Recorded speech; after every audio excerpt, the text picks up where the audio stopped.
Sir sir आपने जो है सबसे पहले बताया कि प्रॉफिट से कैश प्रॉफिट अगर आपको निकालना हो तो जो है आपने नॉन कैश आइटम्स को जो है वो एक्सक्लूड करना है, उसकी लॉजिक आपने दी। फिर आपने बताया कि सर प्रॉफिट से अगर कैश प्रॉफिट निकालना हो तो आपने जो वर्किंग कैपिटल चेंजेस हैं उसके इम्पैक्ट को भी आपने इंक्लूड या एक्सक्लूड करना है। उस पर आपने बड़े अच्छे से रूल बता दिया, आपने एक टेक्निक भी बता दी कि करंट एसेट्स के साथ इनडायरेक्ट रिलेशनशिप कर लेना, इन्वर्स रिलेशनशिप में चलना, और करंट लायबिलिटीज के साथ डायरेक्ट रिलेशनशिप में चलना। अब सर इसकी लॉजिक क्या है, लॉजिक दें आप। अच्छा अब सर इधर बहुत गौर से सुन रहे हैं आप लोग सब, no one is copying, I would like all of you to be focused here. Sir let's say मेरा जो एसओसीआई है, यानी मैं अज्यूम कर रहा हूँ बिजनेस का पहला साल है, मैंने सेल्स की 1000 रुपए की, मेरी सेल्स हैं 1000 रुपए की, ठीक है। अब सर मैं बोलता हूँ इसमें से 400 जो है वो उधार पर हैं और 600 जो है वो कैश पर हैं। एंट्री क्या पास हुई होगी, account receivable debit, cash debit, sales credit 1000 से। अज्यूम कर रहा हूँ कॉस्ट ऑफ गुड सोल्ड कुछ भी नहीं है, ग्रॉस प्रॉफिट 1000 है, ऑपरेटिंग एक्सपेंसेस कुछ भी नहीं है, नेट प्रॉफिट भी 1000 का है। अब पीएनएल बना के मैं बैलेंस शीट भी बना देता हूँ। बैलेंस शीट के अंदर अज्यूम कर रहा हूँ बिजनेस का पहला साल है तो प्रीवियस ईयर तो सारा का सारा जीरो आएगा, ऐसा ही है। Sir account receivable previous year कुछ भी नहीं था, करंट ईयर का 400 है। कैश प्रीवियस ईयर कुछ भी नहीं था, करंट ईयर का 600 है। कैपिटल प्रीवियस ईयर कुछ भी नहीं था, करंट ईयर का जो है वो 1000 है। मानते हो या नहीं मानते सर? बैलेंस शीट भी टैली है, इसमें तो किसी को कोई मसला नहीं है। अब सर मुझे आप एक बात बताओ, एज अ लेमैन आप समझो, सर आपको जो है प्रॉफिट दिया जाता है 1000 का और आपको बोला जाता है बताओ कैश प्रॉफिट कितना है, कैश में प्रॉफिट कितना है। तो आप जब पीएनएल को स्कैन करोगे तो आप छूटते बोलोगे कि सर इस 1000 के प्रॉफिट में से जो उधार पर है वो सर 400 है। उधार पर ना, देखें ना, क्रेडिट सेल 400 पर है। तो अगर तो आपको टोटल प्रॉफिट से कैश प्रॉफिट निकालना है तो आप 400 को क्या करोगे, माइनस करोगे, तो आपका कैश प्रॉफिट आ गया 600, जो कि आपके कैश से डेली भी हो रहा है। अच्छा सर बड़ी लॉजिकल सी बात है ना कि सर ये जो 1000 का प्रॉफिट है ये टोटल प्रॉफिट है और आप इसमें से 400 को माइनस कर दो, मतलब जो रिसीवेबल है वो माइनस कर दो, तो आपके पास कैश प्रॉफिट आ जाएगा।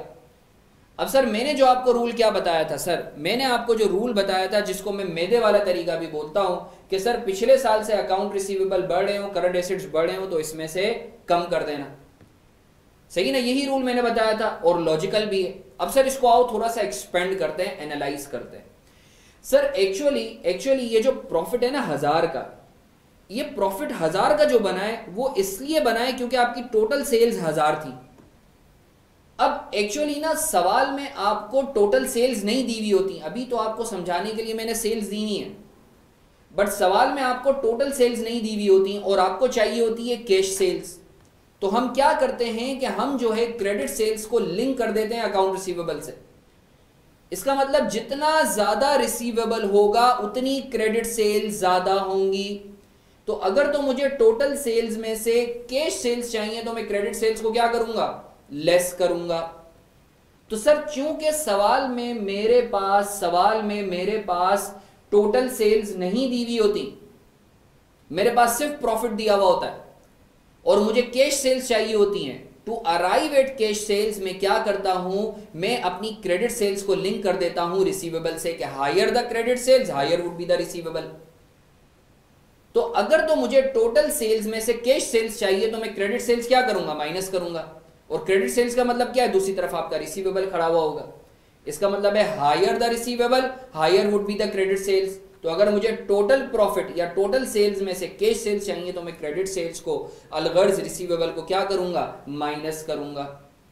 अच्छा सर इसका मतलब ये कि अगर रिसीवेबल कम हो रहा है तो आप प्लस क्यों कर रहे हो, रिसीवेबल कम हो रहा है तो प्लस क्यों कर रहे हो, क्योंकि सर आपके पास कैश आ रहा है। रिसीवेबल कम हो रहा है तो प्लस क्यों कर रहे हो, क्योंकि सर आपके पास कैश आ रहा है। Now you got the logic कि आपका करंट एसेट्स जो हैं वो बढ़ रहे हैं तो आप कम क्यों कर रहे हो। एक और एग्जांपल, इन्वेंट्री बढ़ती है तो सर कैश क्या होता है, इन्वेंट्री बढ़ती है तो कैश क्या होता है, जाता है। तो इस वजह से इन्वेंट्री बढ़ती है तो आप माइनस करते हो।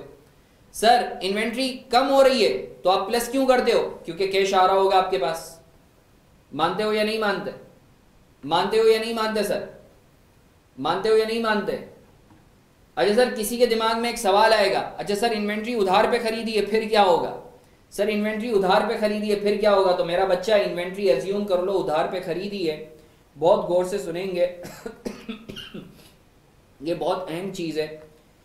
इन्वेंट्री एक तरफ उधार पे खरीदी है 100 की, तो दूसरी तरफ अकाउंट पेएबल भी आ रहा होगा 100 से उधार पे। तो हमें पता है इन्वेंट्री जो है 100 से बढ़ रही होगी, तो तुम क्या करोगे, प्रॉफिट से कैश प्रॉफिट पर पहुंचने के लिए, अज्यूम कर रहे हैं प्रॉफिट कुछ भी है, सही है, इन्वेंट्री को तुमने क्या करा होगा, तुमने इन्वेंट्री को माइनस करा होगा, और अकाउंट पेएबल लायबिलिटी है तो अकाउंट पेएबल को क्या करा होगा, प्लस करा होगा। तो देखो इसका इंपैक्ट नलिफाई है। तो इन्वेंट्री अगर उधार पे खरीदी है तो सर वाकई उसका इंपैक्ट कुछ भी नहीं होगा। तो सर आई होप आपको ये चीज क्लियर है, आपको ये लॉजिक क्लियर है कि आपके करंट एसेट्स बढ़ते हैं तो आप कम क्यों करते हो, और करंट एसेट्स कम होते हैं तो आप प्रॉफिट में ऐड क्यों करते हो, so that you can arrive at cash profit. Sir I hope आपको ये चीज क्लियर है। If there is any confusion please feel free to ask.